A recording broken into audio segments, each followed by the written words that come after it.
Could you live in a village in Thailand or the Philippines? The real pros, cons, and what it's actually like. Why some foreigners choose the village life? Let's be honest. Most people don't dream about retiring in a condo or spending the last years surrounded by concrete and traffic.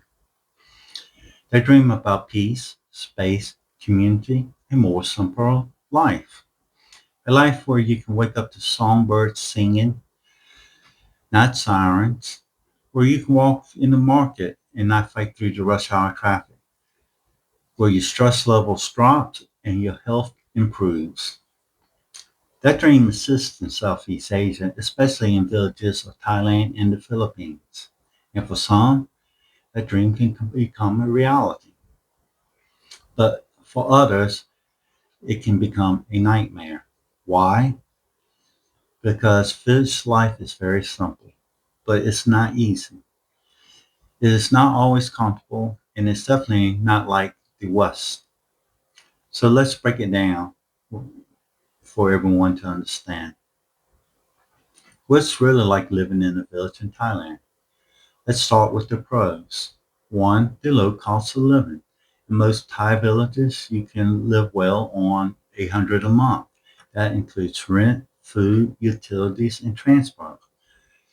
Renting a small house, maybe 100 to 250 a month.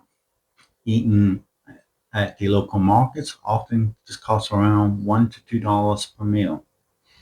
You don't need a car, and most people get around simply by using a motorbike or bicycle. Two, safety. Thailand is, especially in the rural areas, is very safe. Violent crime is very rare. People are respectful and there's generally live and let live culture. Three, polite, peaceful culture. Thai people value saving face. That means avoiding confrontation and drama. It's a cultural politeness, respect, and calm. Four, healthier living. Fresh fruit, grilled meats, no processed junk. Add that sunshine, fresh air, and daily walking or biking, you might actually get healthier without even having to try. Five, natural, all around. Nature is all around you. Rice fields, rivers, mountains, waterfalls, some villages feel like national parks. If you love the outdoors, then Thailand will deliver. So what are the cons? So we start with the downsides. One, limited amenities. Forget about the malls, the gyms, the cinemas, and delivery apps. You might need a 30-minute or more drive just to find an ATM or 2 hours to a decent hospital. Two, the language barrier. In most Thai villages, almost no one speaks English. You'll need to learn the basic Thai to shop, pay bills, or talk to your neighbors. Translation apps can help, but only can do so much. Three, isolation. Isolation. You may be the only foreigner for miles within around your village.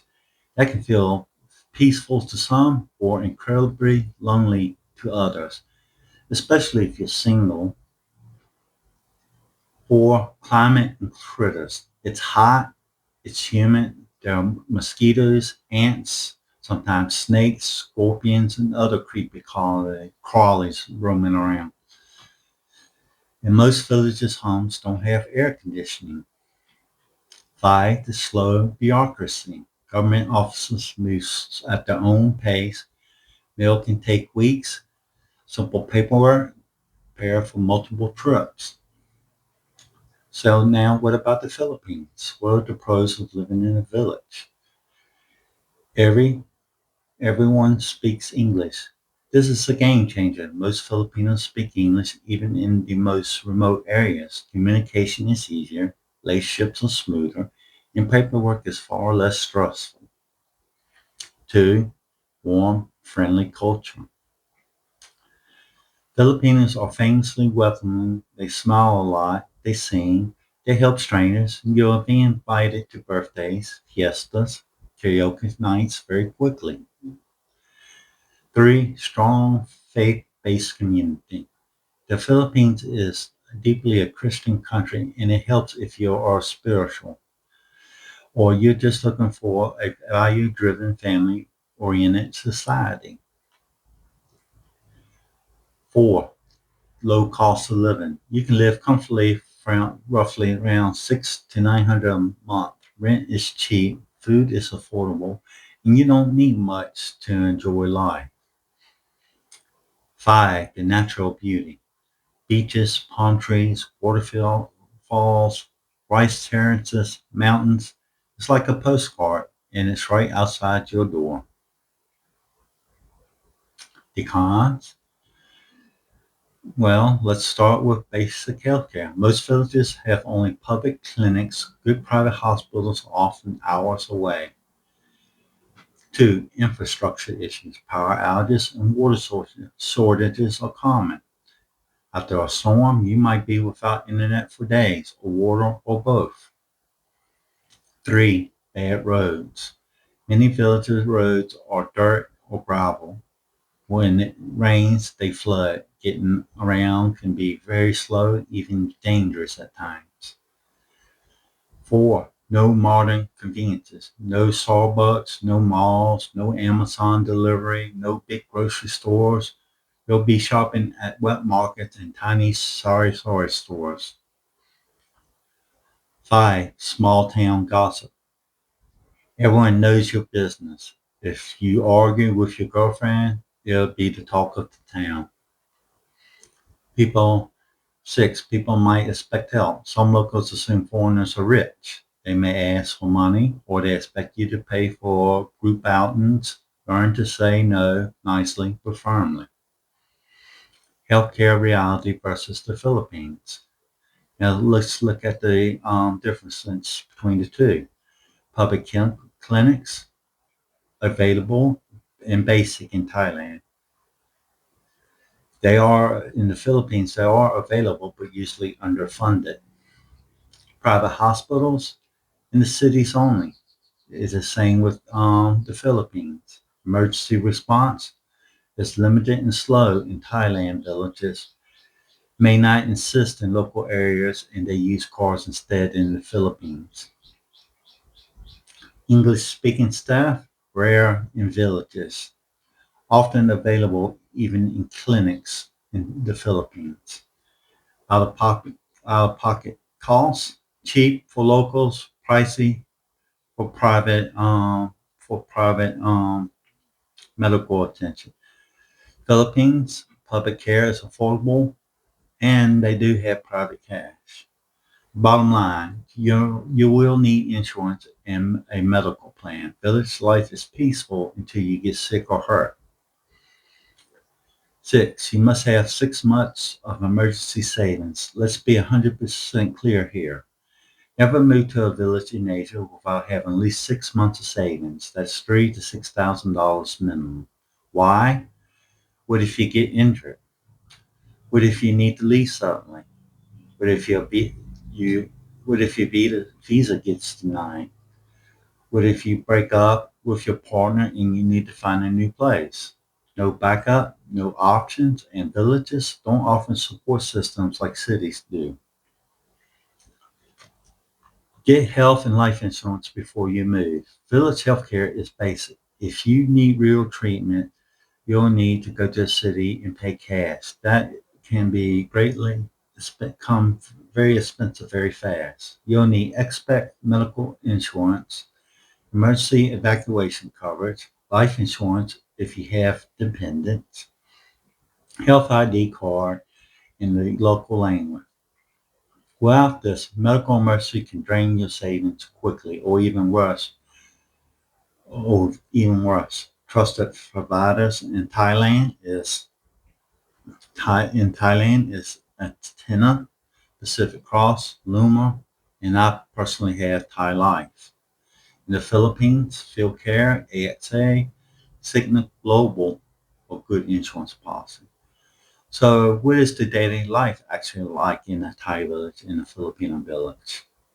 Internet, mostly in a Thai village, is spotty. Some booster helps. In the Philippine village, usually unreliable. Shopping, wet markets, small shops. Philippines, sorry stores, and pretty much the same. Transport in Thailand, motorbike, tuk-tuk. In the Philippines, tricycle, hobble.